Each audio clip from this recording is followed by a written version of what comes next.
What screen can you see? If you share that and then switch the display settings, we can see the one where you can edit it. So if you put it into slideshow mode. Is it not in slideshow mode? No, I think we're seeing your other screen.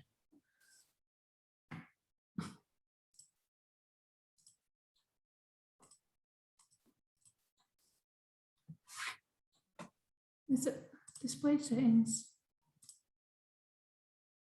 Is that it? No, we're still seeing the... Maybe unshare it and reshare it. Claire. Yeah, I'll stop you sharing if you reshare it again. Share screen. PowerPoint slideshow. Yeah. There we go. That's it now. Okay, yep, I'll start the webinar now. Thanks, guys.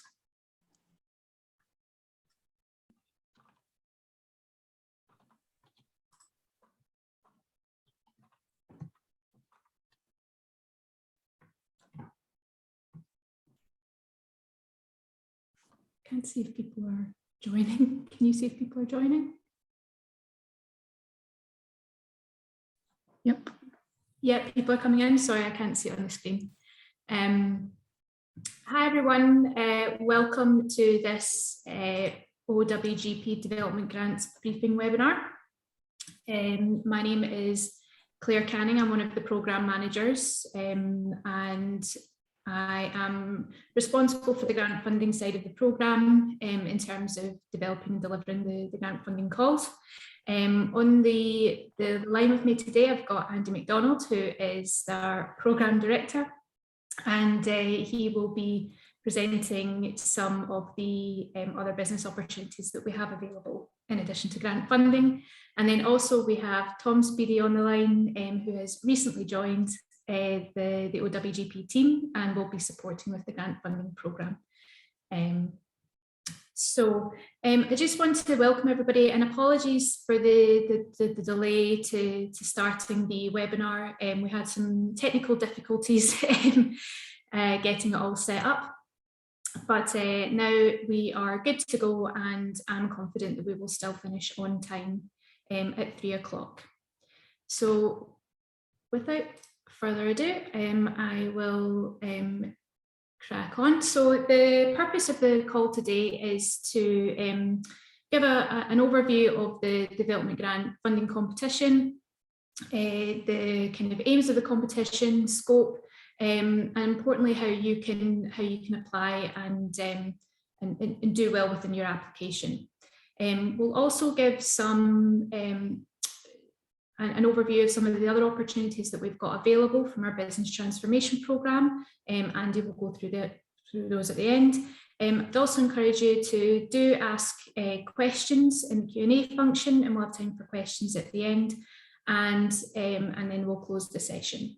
And I will also be, the session is recorded, and I'll also be circulating the slides, the recording, and Q&A or FAQs after the session for everybody that's registered.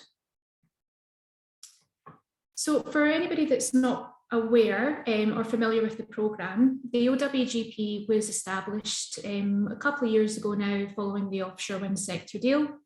It was set up as a means to really help to increase UK content of offshore wind projects and really help to create jobs and growth within the offshore wind sector. The programme is essentially a long-term business transformation programme, and we have a budget of £100 million over 10 years to provide support. The funding itself comes from members of the Offshore Wind Industry Council, who are privately funding the OWGP, but the programme itself is delivered by ORE Catapult. So myself and Tom and Andy and my other colleague Lynn, we're all Catapult employees, but at the moment we're predominantly responsible for the delivery of the OWGP programme. So I mentioned we have a budget of £100 million to provide business support over the next 10 years. And the way that we do that is through two key mechanisms. We do business transformation, which is essentially developing structured programs and helping companies to access bespoke support or through consultancies and specialists to help them overcome barriers to growth or barriers to entry within the sector. We also offer grant funding, which is awarded on a competitive basis for developing new products and services and helping companies to increase capacity and capability. The 4 key aims of OWGP, which we are assessed on and which we monitor, and they form a large part of our project assessment process, is the need to increase UK content in UK projects, increasing exports to global markets, increasing jobs in GVA, and increasing UK IP within the supply chain. So those are the 4 key metrics that we are really looking to assess whenever we are looking at awarding grant funding or business support through one of our business transformation programs. So in terms of the 2 different streams of support that we offer, I mentioned we do grant funding, and that's primarily run by myself and Tom, who's also on the call. We do 2 types of grants. We do development grants, which are called kind of large scale grants for transformative projects that are going to lead to a step change in company growth. And that's what I'm going to talk about primarily today. We also offer kind of smaller scale innovation grants from 25k to 100k. They're for really kind of game changing or innovative projects that are going to bring new products and services into the sector. So we kind of, at the moment, we're kind of staggering these grant competitions so that when one development grant competition closes, we'll maybe open up an innovation grant competition and stagger them like that. And so far we've had 30 projects that we've awarded OWGP funding. And I'm not sure if you count the logos there, if I'll have all of them on there, but there's a real kind of diverse portfolio of companies and projects that we're working with through the grant funded programme. Some companies are quite established already in offshore wind, and some companies are quite new to the sector. So we've got, working with lots of exciting projects. And I should say as well, we're in the process of assessing the applications from the last innovation grant competition.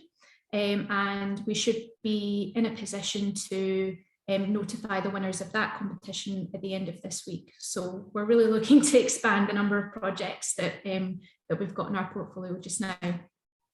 And to complement grant funding, we also do business transformation. I mentioned this as sort of accessing expert support services to help companies grow and become more competitive.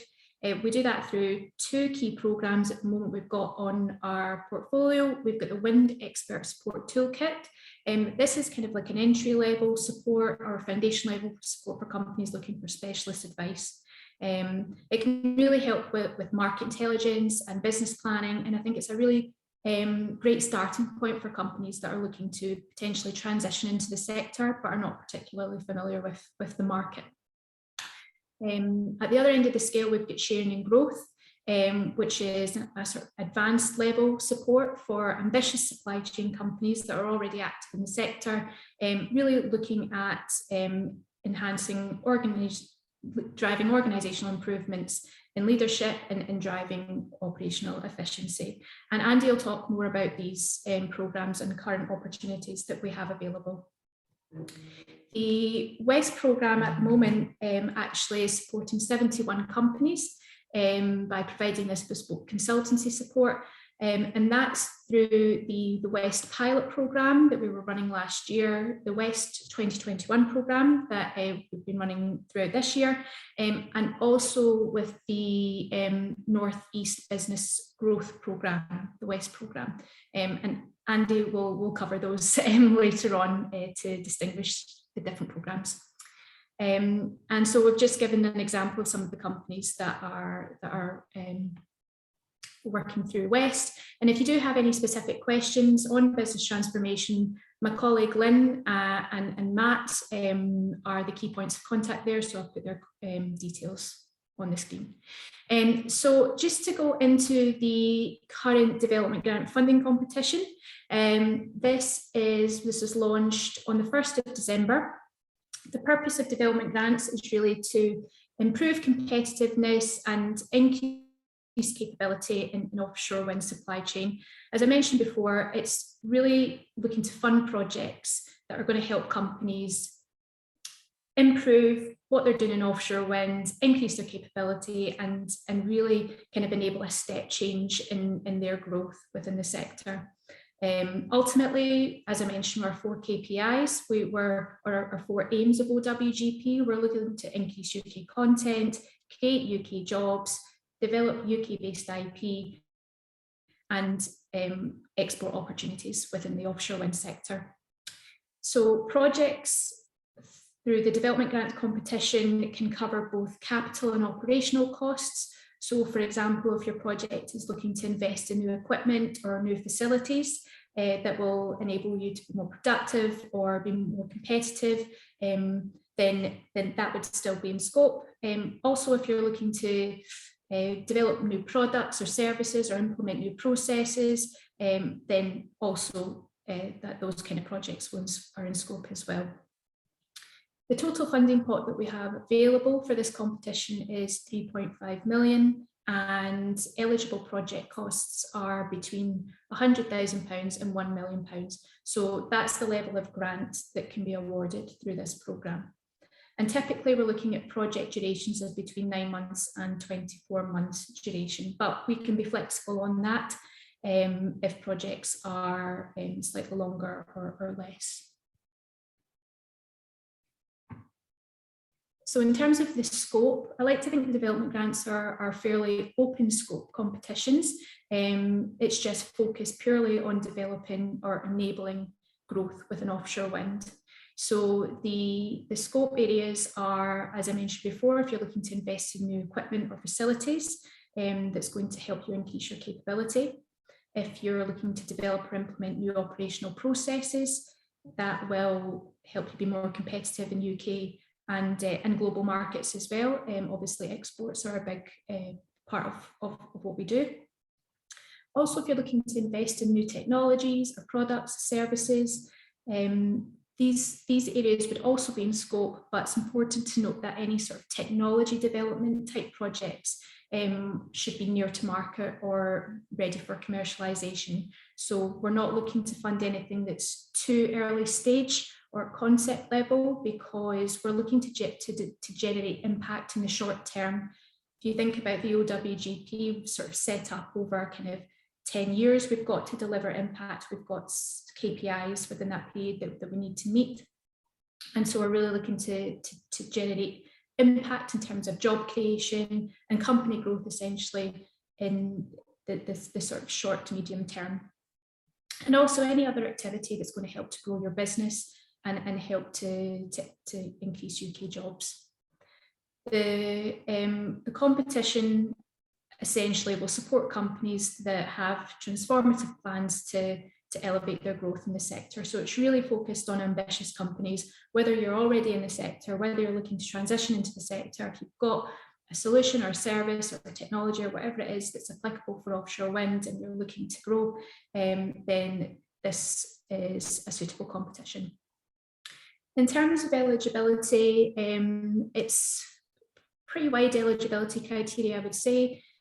We're looking for companies that are registered in the UK, but you can be a company of any size, so it's not restricted to SMEs. As I mentioned, we're looking for companies that are ambitious and that have a clear intent to develop their business in offshore wind, and that needs to come through really strongly within the application. Again, clear intent to improve competitiveness or increase capability is important. If you are currently in receipt of an OWGP grant through a competition that was launched in the last 12 months, then you would not be eligible to apply for this competition. So this includes the May 2021 development grant competition from earlier this year and the September 2021 innovation grants. And those are the innovation grant applications are the ones that are being assessed currently.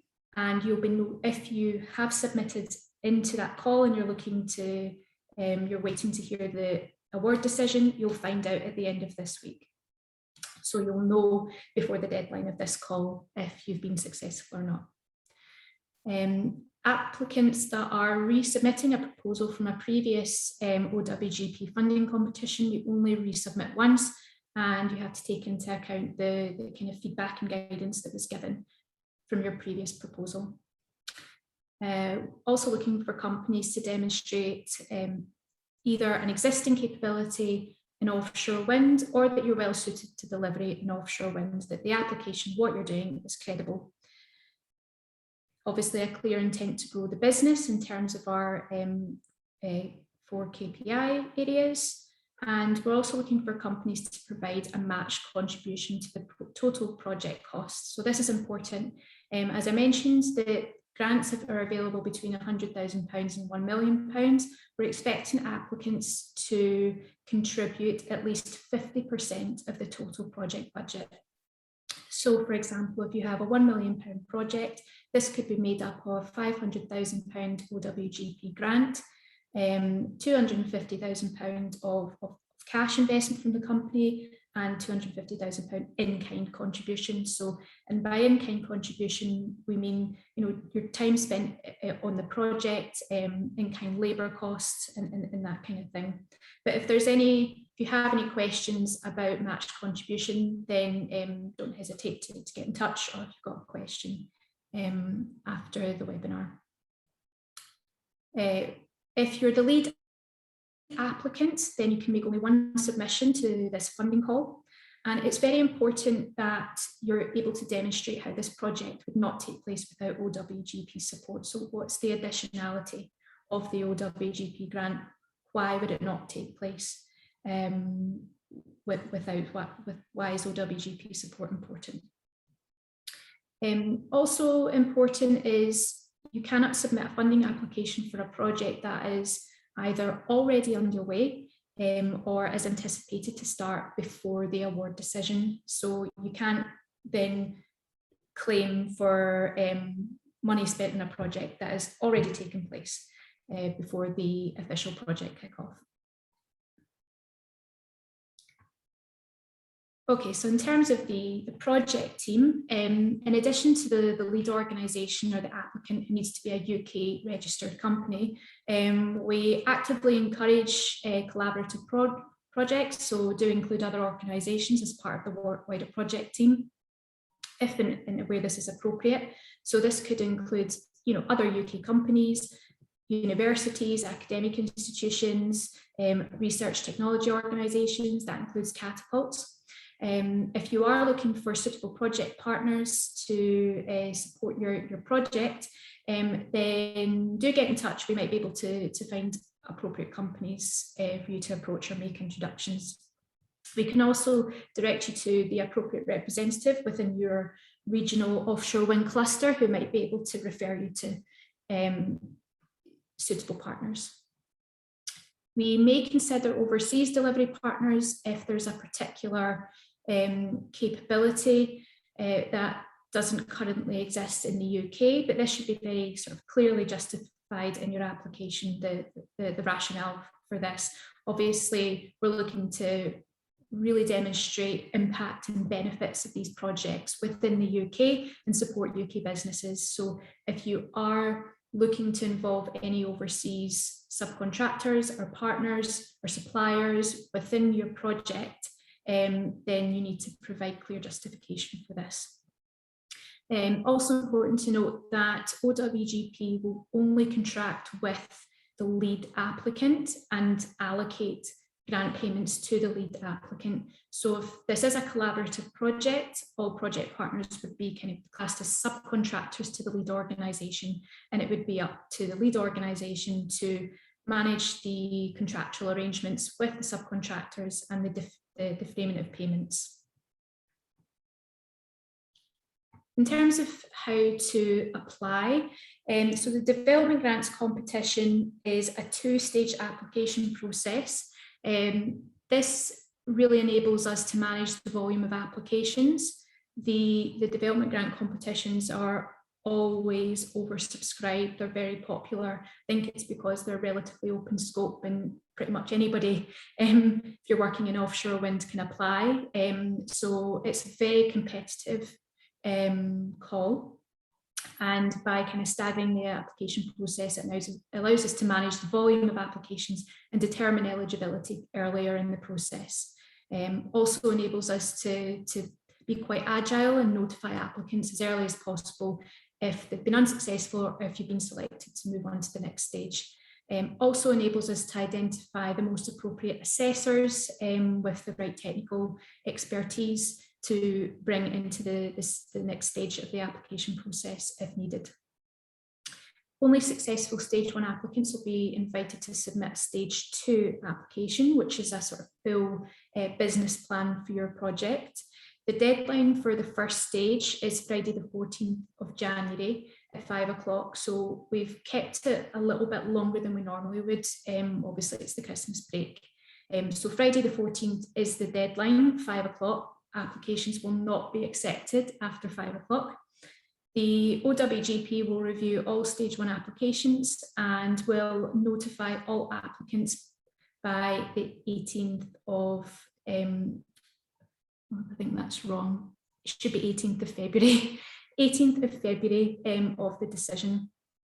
So deadline for submission is Friday the 14th of January, and then you'll find out on the 18th of February of the decision.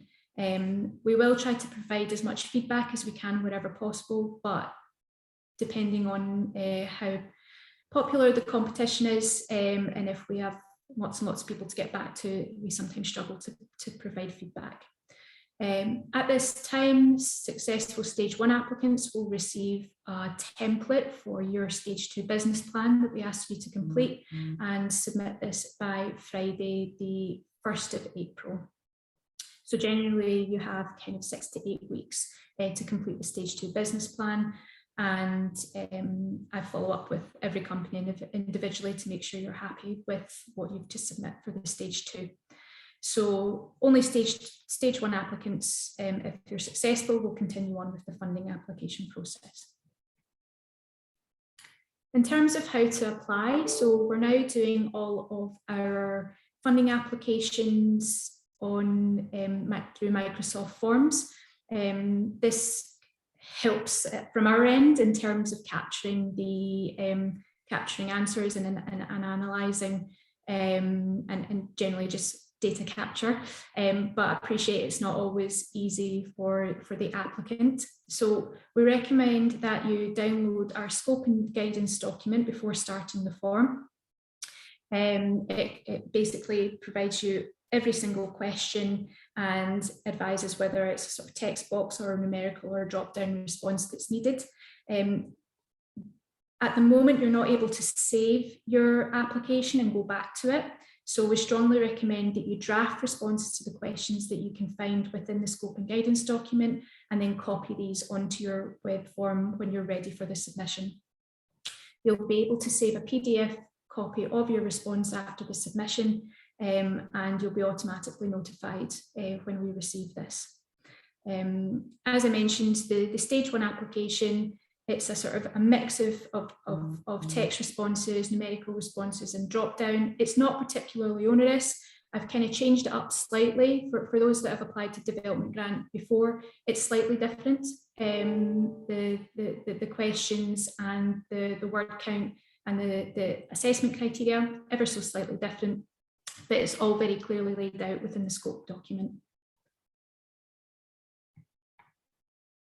Okay, so in terms of the kind of assessment criteria, again, this is ever so slightly different, and I've sort of highlighted some of the areas to look out for, things that are really important to write a really good funding application.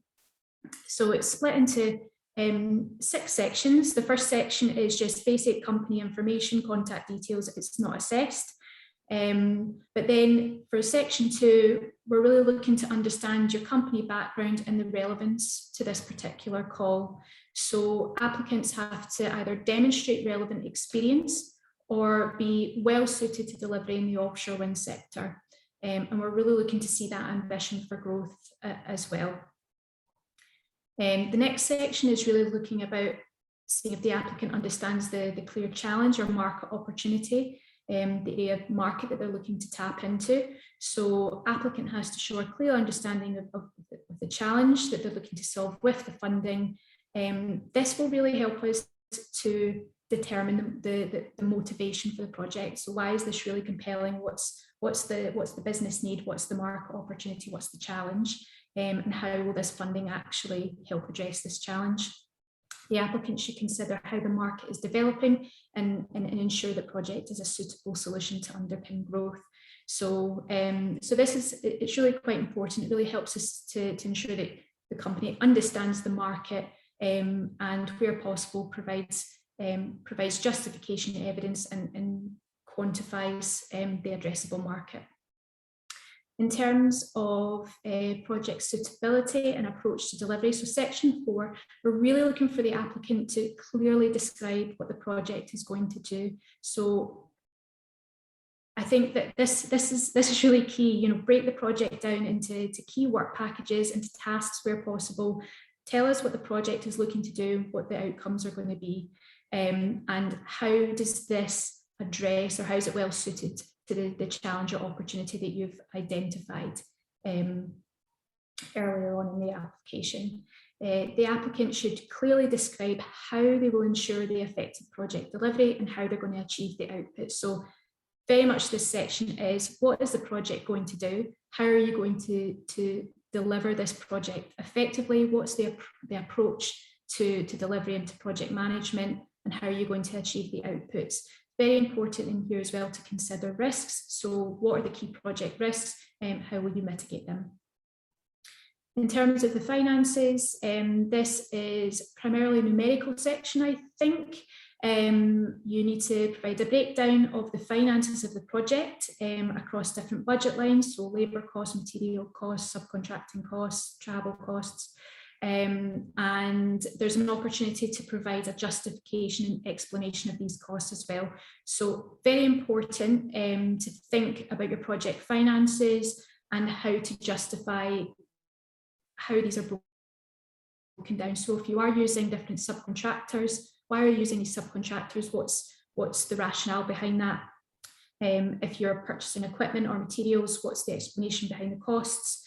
This is really helpful for us and will be used to determine the value for money for the project. And within this justification section as well, it's important to include how you'll be providing your match contribution as well. And finally, what are the expected outputs in terms of business growth? As I mentioned, these projects are really all about facilitating and enabling growth within the sector. So we're really going to try and understand within this application what the growth potential is and how OWGP funding can facilitate that. So we're asking companies to indicate what the impact will be on jobs, turnover, IP and exports. So we'll ask you to provide a current baseline within the sector in terms of how many current jobs, what's your current turnover, exports and IP. And then we'll ask you to forecast after 1 year, 3 years and 5 years, or up to 2030, what you think the forecast or the projection, the growth projections will be. Also look to see if there are any additional benefits of this funding other than business growth, or there are environmental benefits, social benefits. Any additional impacts, do include them here. And also important to justify the additionality of OWGP funding. So I mentioned this before, you know, if it wasn't for this funding, would the project take place? Why not? If the project would take place, why is the funding needed? Is it going to accelerate the time taken to commercialise a particular product service? You know, so it's important that we understand the value for money, the impact and the additionality of this funding. And I've put the assessment weighting on there at the right hand side as well. Just to reiterate, I guess, the dates. So stage 1 deadline, 14th of January. We will notify you within 4 weeks if you're successful for the next stage. The stage 2 deadline is April, beginning of April, and you'll be notified on or before the 27th of May. And We're kind of anticipating that projects should be ready to start on or before the 1st of July, but that's flexible. So if you're looking to start early, if you are notified end of May, you want to start early, we can be flexible, or for whatever reason, if you need to have a delayed start, we can discuss that as well. In terms of the submission, fairly simple process. We'd like to make sure that you've registered on the website, so we've got your details, draft responses to the application questions found in the development grant scope and guidance document, and I've put the link there, just links to the OWGP website. Once you're happy with your responses that you've drafted, paste them directly into the online application form and submit. And as I mentioned, you'll receive an automated acknowledgement to confirm that your application has been received. In terms of the assessment and delivery, sorry, this is a very wordy slide. Stage 1 applications will be reviewed by a mix of internal and external assessors where appropriate to determine the eligibility. Stage 2 business plans will be reviewed by the programme team, but importantly, they're also assessed by the OWGP Board of Directors. So I should have mentioned at the start that the OWGP, although it's delivered by Catapult and funded privately, it's its own independent entity and it has an independent board of directors to make sure that, you know, that we're allocating funding appropriately and we're delivering support effectively. So the board will also be involved in assessing business plans, and we bring in independent assessors as and when appropriate. Assessors will score applications based on the evaluation criteria provided. So what I've just gone through with you and what's in the scope and guidance document. And if there are any questions or concerns about that, or if you're looking for areas to see how you can improve or maximise that the evaluation side of things, then do let me know. And applicants will be notified of the decision via email and hopefully receive constructive feedback shortly afterwards. For applicants that are successful, when we move towards the delivery of successful projects, we really look for companies to provide an internal champion or project manager to engage with OWGP, so that'd be myself and Tom, to be that point of contact and manage the project going forward. Commit internal resource to deliver the project to agreed budget, timescales, and achieve the deliverables, and obviously report to OWGP on any successful results and major business milestones throughout the project. We really kind of look to promote companies as much as we can and showcase the exciting things that are being achieved, and really, try to increase visibility of the companies that we're working with. So we ask that you're open to publicity about participation with OWGP and participate in any kind of case studies or press releases that we are pushing out. Mentioned, we expect you to be ready to start your project on or before July 2022. If this isn't the case, do let us know. We expect match funds to be in place at project kickoff. Funding is allocated in the form of a grant and will be paid on all eligible project costs net of VAT. And actually, I think this is my last slide. So I'm going to actually pass on to Andy McDonald, who's going to give an overview of some of the current opportunities through the Business Transformation Programme. Thanks, Andy. Thank you, Claire. I'll go through this really quickly because there's some questions that have been asked and I do want to make sure that we get to them. The one thing I just emphasise is do download the scope and guidance and do read the scope and guidance, and when you apply, read the questions and answer the questions. I know that sounds incredibly obvious, but it's probably the most helpful advice I can give you today. In terms of the other programs that we're covering, I just wanted to highlight the WEST program, the Wind Expert Support Toolkit program that Claire mentioned at the start. this is it's important to us that we don't just provide funding, we also provide advice and access to experts, and the WEST program is the kind of foundation level entry to that. It can provide up to 10 days of support from offshore wind domain experts. So some of the best consultancies in the UK provide support into the WEST program, and it can really help companies to understand what they need, how to get into the sector, and actually as a precursor to applying to future development grants or other development grants, it can really help you to get the background information so that you know what you're looking for. If you the target for it, and I will go through this quickly, and you'll be sent the slides afterwards. WEST is really good for startup companies who want to understand how they can get into the sector.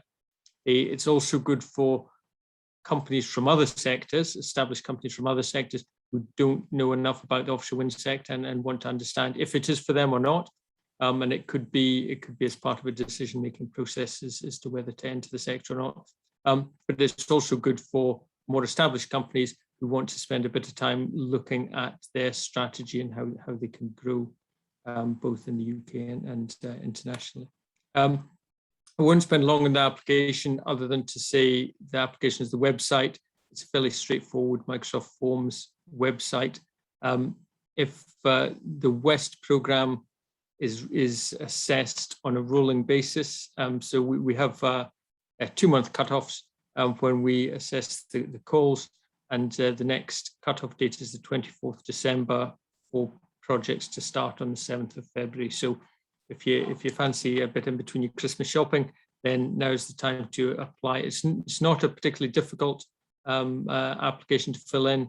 It's really tested on your ambition and to demonstrate your credibility within the sector. It's specifically aimed at companies that don't know the sector, so we don't expect you to have full business plans, but we do expect you to be demonstrating an ambition and some awareness of what you want to be developing. The second opportunity that I want to, sorry, I'll just, there's a case study in there which I'll, from Marix, who's, was supported by WEST, and within 6 months were winning additional contracts on the basis of the support that they received. So it really does work. It's a really effective program, and some of the support is very effective. I just wanted to touch, there is also a Northeast version of WEST. And so if you're based within the areas shown on the map, you can also apply to that. The advantage of that is it's assessed within 3 weeks of you applying. It's benefits from Northeast LEP and North of Tyne Combined Authority funding, which enables us to do additional activity in the Northeast. So that's another opportunity for you if you are based in the Northeast. It's pretty much the same program, except that we'll run the programs just as soon as we get the applications in and turn them around within 3 weeks. So that's probably all I want to say on that. The application, you'll see the link, and there's a quick case study there from Bespoke, who have done great things in the Northeast with the support of WEST. I do want to get back to the Q&A, because I know that we started late, and if people have a hard stop, I do want to get back onto those questions.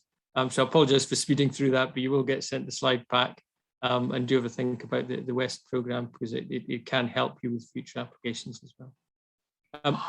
Claire, do you want to go through the questions? Yes, I've just opened up the Q&A just now. Thank you for speaking through that. And sorry, I hadn't realised how slow I'd be going. I thought I was going to rattle through that.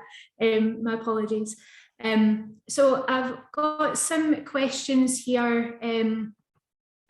So I've got a question here. Is it feasible to propose work outside of offshore wind, but in the offshore sector, maybe seabed minerals? In short, I would say no. The competition is really focused towards growing your business in offshore wind. If there are additional use cases or other sectors where your product, service, technology, whatever it may be, where it might be applicable, then that's great. But offshore wind needs to be the focus of your application.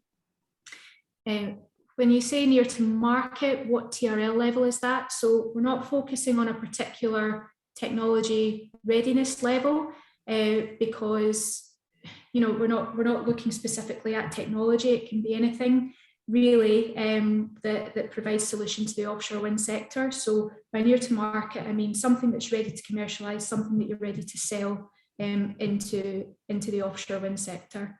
And if there's any uncertainty about that, if you've got a particular product you're not sure about, I'm happy to have a conversation directly if you're unsure.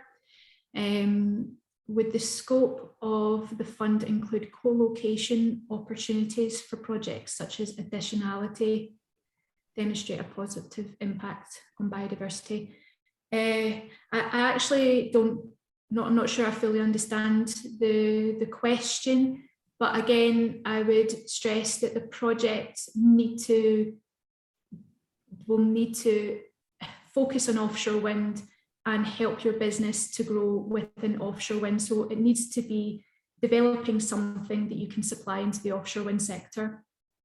Claire, if I can just add on that, it's probably just worth highlighting the criteria for scoring and assessing is based on growing companies within the offshore wind sector. It's about creation of jobs, the export opportunities, IP and turnover. So we don't score specifically on biodiversity or on environmental impact or on skills. We're very much focused on the growth of companies. So if there is something just to the side, you need to make sure that the application focuses on the growth of the company. Yeah.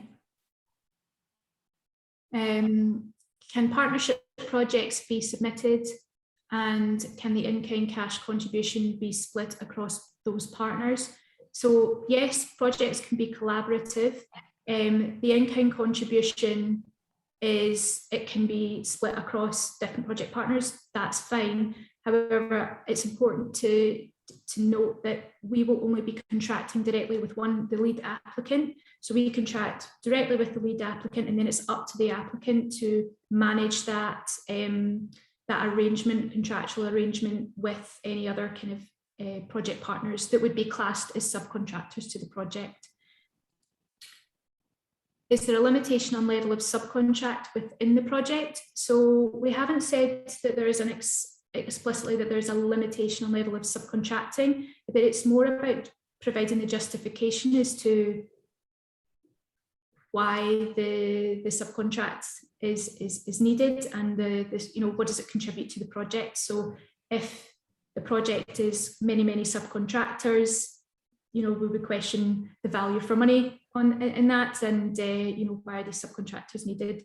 So I would say there isn't necessarily a limitation, but it will be assessed on value for money.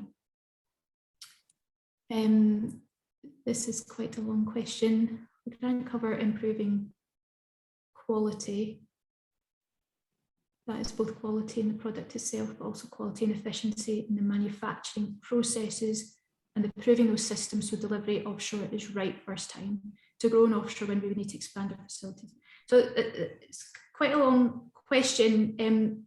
My sense is that the answer to that question is probably yes, that if it's going to help your business to grow with an offshore wind sector, if you're looking to invest or expand your facilities, improving quality and efficiency in your manufacturing processes to supply into the offshore wind market, then I would say yes, that's the scope. But I'd be interested to have a conversation offline to better understand your project proposal.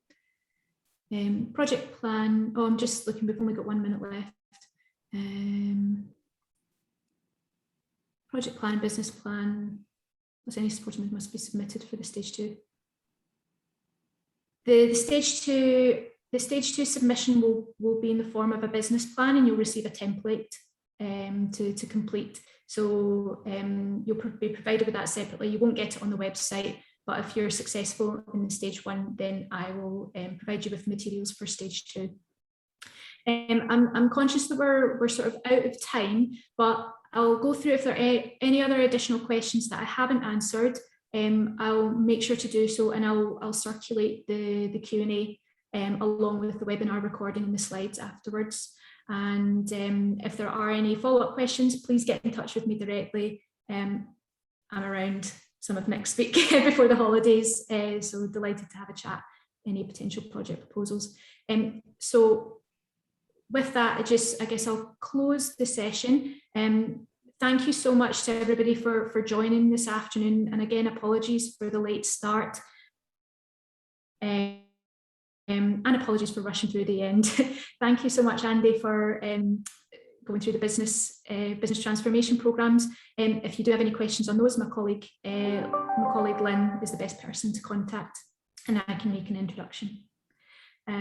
So if I don't speak to people, have a lovely Christmas break. Do get in touch if you get any questions about development grant applications, and we'll leave it there. So thank you, everybody. Thank you, Claire. Have a good holiday, everyone.